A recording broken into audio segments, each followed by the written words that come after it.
Estás escuchando un nuevo capítulo de Tras Hegel, donde Maki y Néstor te acompañarán a leer e interpretar la fenomenología del espíritu, una de las obras más ambiciosas de la filosofía.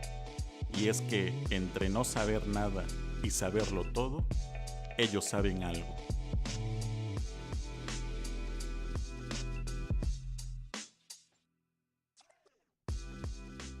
Hola, bienvenidos a un nuevo capítulo de Tras Hegel, el primer podcast en español donde leeremos la fenomenología del espíritu de principio a fin. Yo soy Maki. Y yo soy Néstor.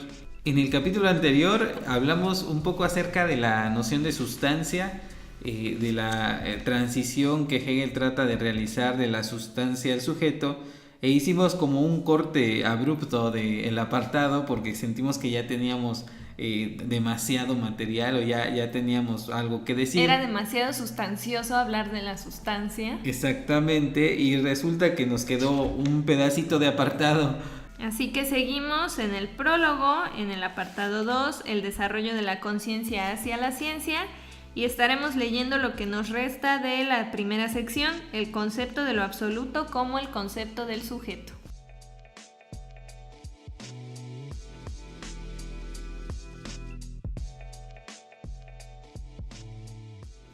En filosofía algo que es simple es algo que no tiene partes, ¿no? En cierto modo, sí. Pero estamos viendo que el devenir sí tiene partes, entonces ¿cómo decimos que es simple? Si vemos que hay una tesis, una antítesis, una síntesis. Parecería ser, no con afán de que sea absolutamente la respuesta correcta, que es simple en el sentido de que no se considera cada parte en el proceso, sino más bien lo dejamos como mero movimiento, como mero devenir.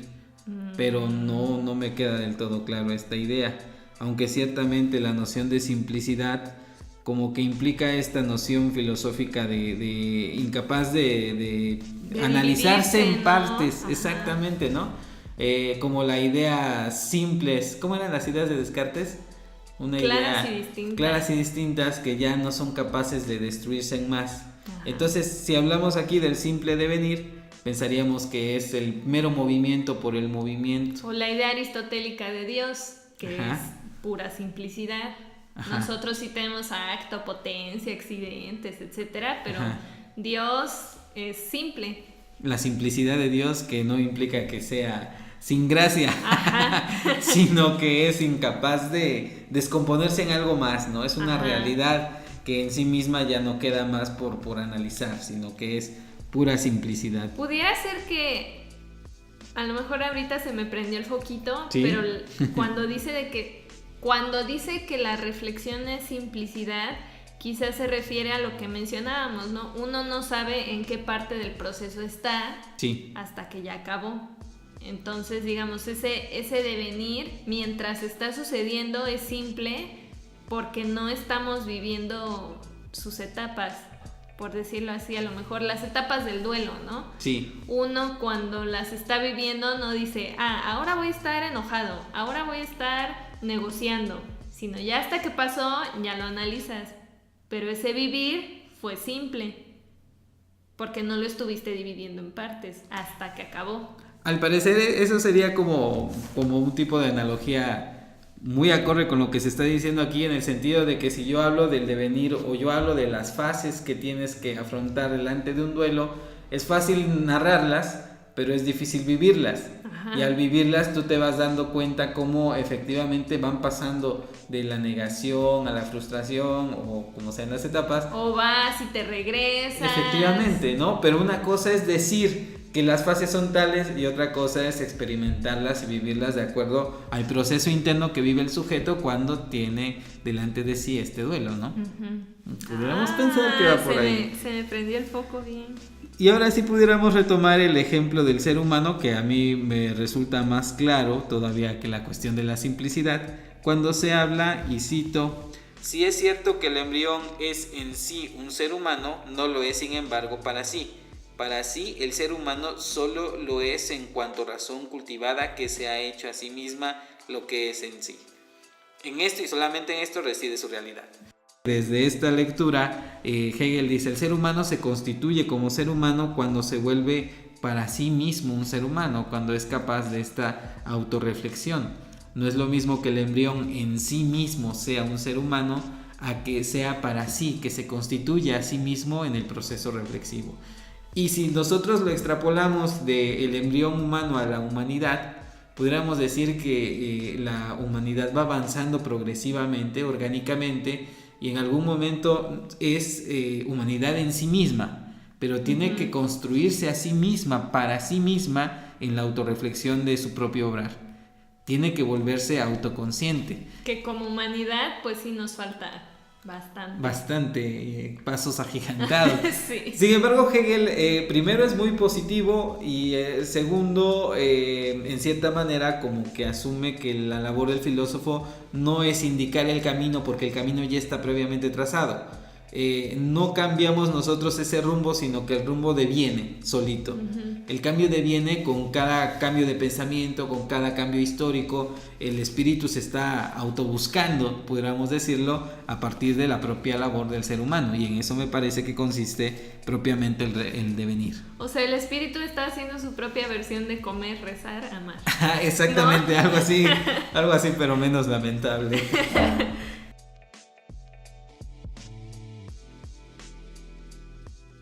Hegel pasa este último párrafo diciendo en sí mismo, para sí mismo, de sí mismo, por sí mismo, sustancia sí.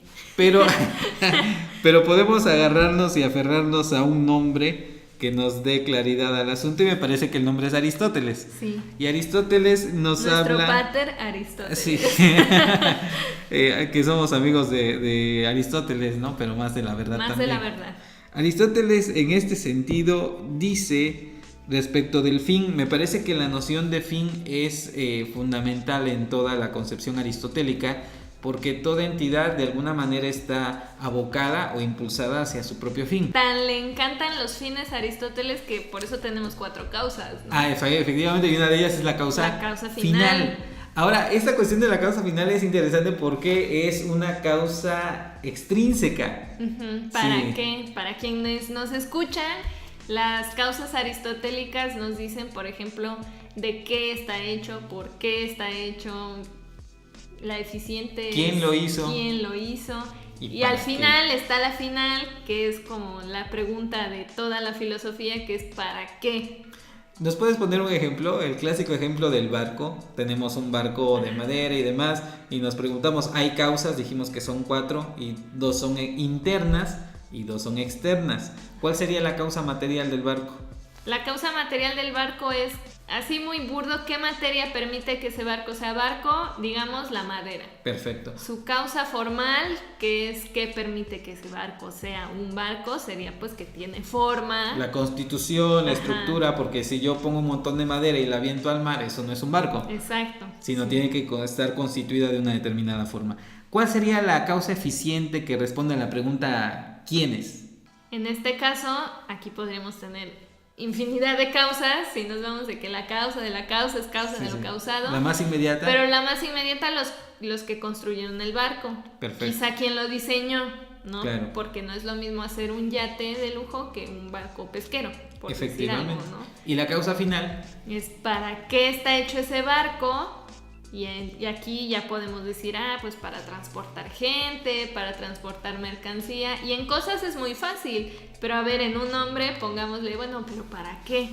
Claro, me parece que el punto interesante en toda esta discusión radica en dónde se encuentra el fin. Si el fin se encuentra dentro del objeto o fuera del objeto. Porque si hacemos un barco y ya tenemos el barco constituido y demás, ¿para qué lo vas a utilizar? Bueno, eso depende de alguien externo al barco, no del barco en sí mismo. Exacto, el barco no puede ser un barco fuerte e independiente y decidir qué va a hacer de él, ¿no? Pero cuando hablamos del sujeto o del ser humano en cuanto tal, como que se trastoca un poquito esta situación, porque dices, no es lo mismo hablar de libros o de barcos o de celulares que hablar de personas, porque en dónde se encuentra el fin estipulado para ese tipo de sustancia o para ese tipo de entidad. Y de ahí tantas ideas esas de que es que no hay que vivir para otros, hay que vivir para uno mismo. Ok, entonces solo causas intrínsecas, pero pero ¿y si yo quiero vivir por otros? O la caridad, ¿dónde queda? Y entonces sale de, pero si tú vives por ti mismo y haces caridad, pues nada más es porque tú te sientes bien y entonces no cuenta. Pues no es tan fácil hablar de los fines en los seres humanos. Por eso Aristóteles inventó una palabreja filosófica que denominó entelequia o entelegeia. Y entelegeia significa algo así como un tipo de ente que en sí misma tiene su propia finalidad. Telos es fin. Entonces en entelequia o en entelegeia se puede notar esta cuestión del fin. Es una propia entidad o sustancia que en sí misma se autodetermina. Pero recordemos que Hegel está pensando a la sustancia con cierto carácter aristotélico, pero sobre todo con un carácter espinosista. Esto es, que no hay un montón de sustancias que subsistan en sí mismas y demás, sino que solamente hay una única sustancia que en sí misma es entelequia, que está buscando a sí misma su propio fin. O sea, los fines individuales al final, los fines individuales son los fines del espíritu. Exacto, los fines individuales y particulares son los fines colectivos. Solamente que no hemos cobrado conciencia de qué papel nos toca jugar en el todo.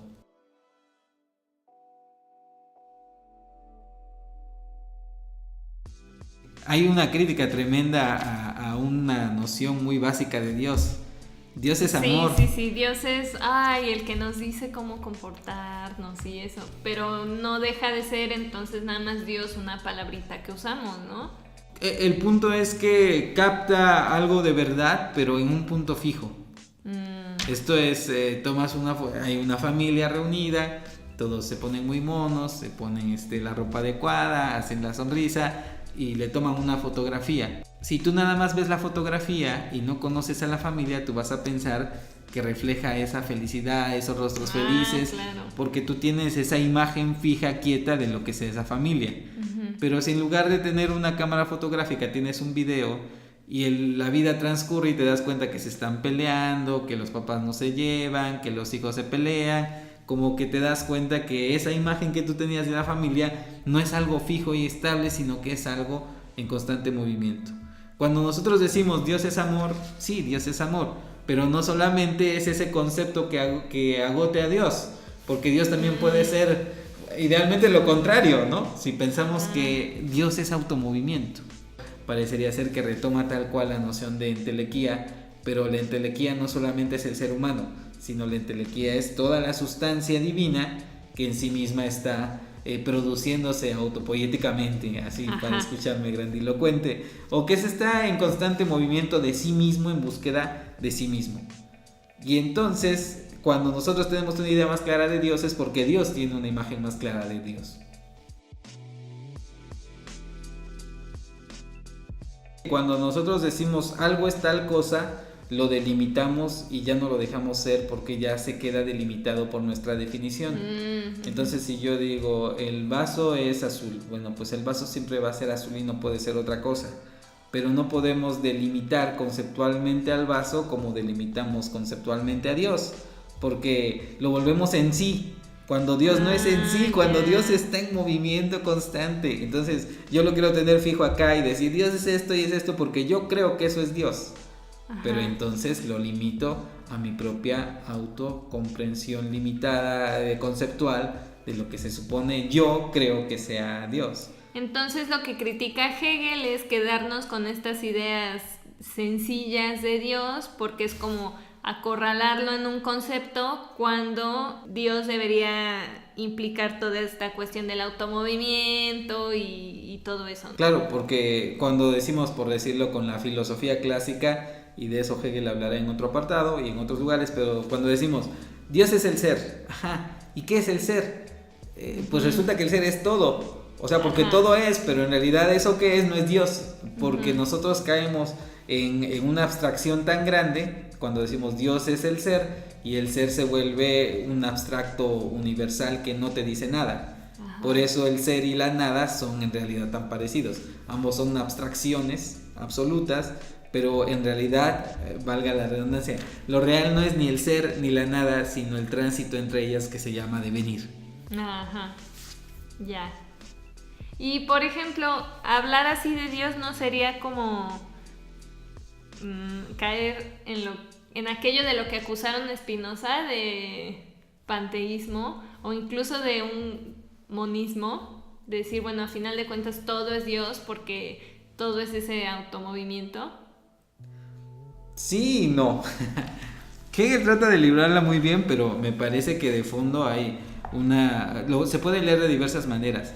En este sentido también se puede entender como una exaltación de la misma humanidad, que es la que guía, la que es en función de la cual el espíritu se mueve, y entonces también sería decir como que todo el cosmos llevó a cabo a la humanidad, y esa humanidad es como el pináculo de todo lo que ha venido aconteciendo.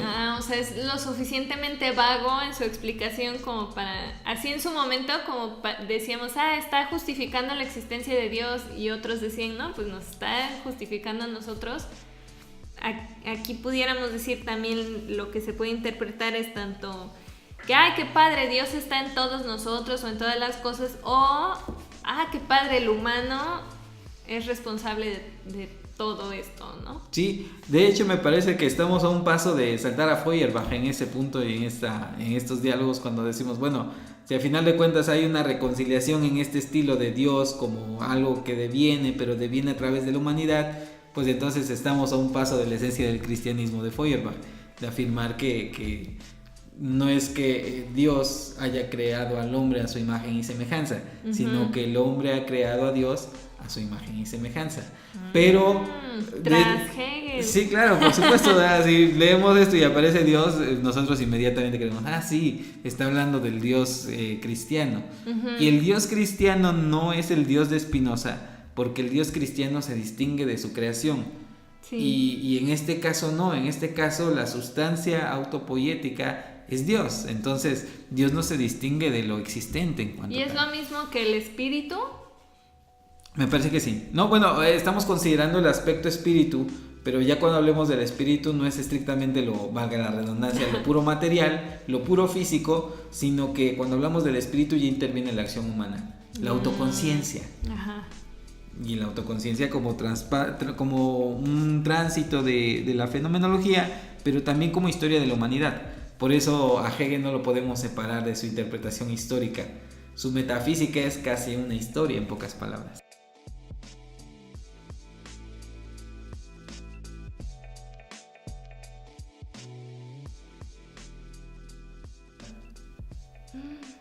Yo aquí veo a Karl Popper. ¿Por qué? Por esta cuestión de que normalmente se le da esta categoría de ciencia y sistema al conocimiento real y bla, bla, bla. Como que solo la ciencia nos puede decir lo que es verdadero. Y entonces Popper lo que dice siempre con su onda esta de la falsación es decir, bueno, no podemos saber realmente qué es lo verdadero, solo podemos acercarnos de forma negativa.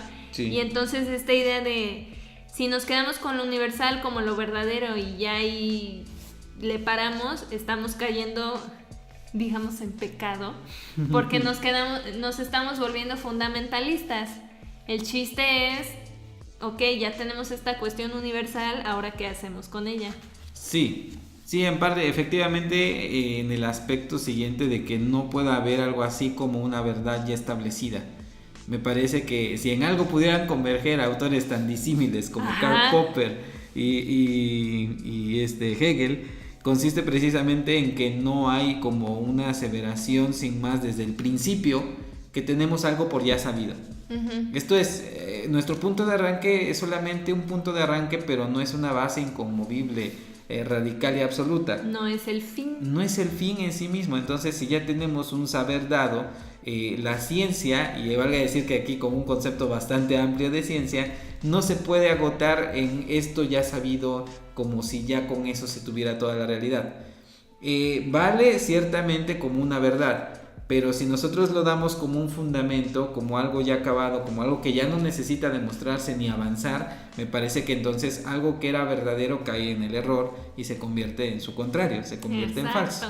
Lo mismo es una falsación popperiana que en el fundamento filosófico cualquiera que este sea desde la perspectiva hegeliana. El inicio solamente nos sirve como para arrancar el camino, pero nunca... Es eso, un inicio. Es un inicio, pero nunca es, ya a partir tengo que regresar al mismo punto como si nunca nada hubiera pasado. El clásico giro de 360 grados. Sí. Si tú das un giro de 360 grados, pues valió nada absolutamente porque te deja en el mismo lugar. No hay algo así como un fundamento que haya que defender y el cual haya que partir como algo inconmovible, porque en realidad no existe nada que sea inconmovible. Y el comienzo solamente es eso, un comienzo.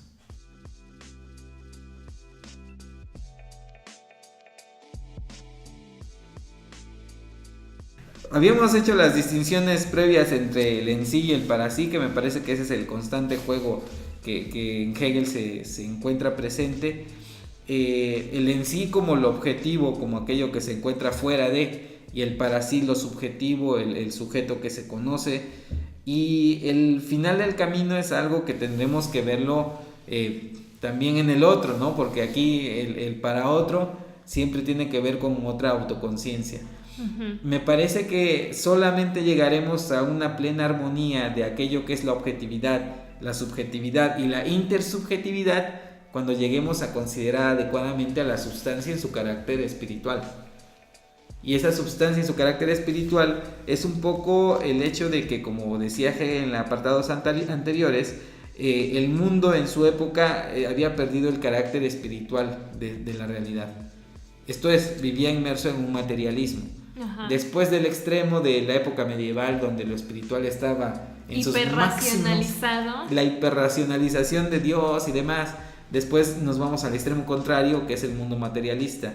Y ahora lo que se trata es de considerar ambos aspectos, el aspecto espiritual de la substancia que está deviniendo, de la humanidad que está actuando, sin perder su carácter espiritual. Pobre Hegel, a lo mejor él tenía la esperanza de que ya aquí, como después de mí, vamos a alcanzar esa síntesis, y pues no, ni al caso. Me parece que con esto terminamos uno de los apartados que nos parecieron más densos y más interesantes de todo lo que va hasta ahora. Y bueno, nos llevamos varias conclusiones. ¿Qué conclusiones te llevas tú, Maki? Pues nos llevamos esta cuestión de la sustancia, una especie de reconciliación entre la sustancia como la conocíamos, siempre dividida, que el en sí, para sí, res extensa. Y Hegel lo que hace aquí es decir, bueno, como el meme de la niña, ¿por qué no los dos? Exacto. Pasamos del en sí para sí, son dos momentos necesarios, no es a fuerza una división en la sustancia. Y siguen el mismo tenor, ¿no? De decir, bueno, a final de cuentas yo voy a hablar de X concepto y lo voy a terminar aplicando en la cuestión del devenir y el espíritu y eso. Entonces ya nos había tocado la historia, ya nos había tocado el conocimiento, ahorita nos tocó esta noción de sustancia, llevarla a esa idea de que no son dos partes, son dos momentos de un todo. Exactamente, me parece muy correcta tu conclusión. Y apunta hacia un concepto que ya estamos mencionando constantemente en uno de los siguientes apartados, que se llama el devenir del saber. En el próximo capítulo iniciaremos la segunda sección, el devenir del saber, dentro del segundo apartado del prólogo, el desarrollo de la conciencia hacia la ciencia. Parece ser que vamos a hablar de lo que a mí me gusta, que es epistemología. ¿Estoy en lo correcto? Un poco. Entonces nos vemos la próxima semana para un nuevo capítulo de Tras Hegel. Recuerden que pueden encontrarnos en nuestra web, que es trashegel.com. Ahí pueden dejarnos comentarios, pueden ver las notas del programa, pueden suscribirse para no perderse ni un solo capítulo y tenerlo directo en su bandeja de entrada. También pueden escucharnos en iTunes, en Spotify, en YouTube. Donde sea que puedan escuchar podcast, ahí estamos como Tras Hegel. Esperamos sus comentarios, sus dudas, sus inquietudes y sus críticas. Eso sería todo. Nos vemos la próxima semana. Yo soy Maki. Y yo soy Néstor. Hasta entonces. Nos vemos.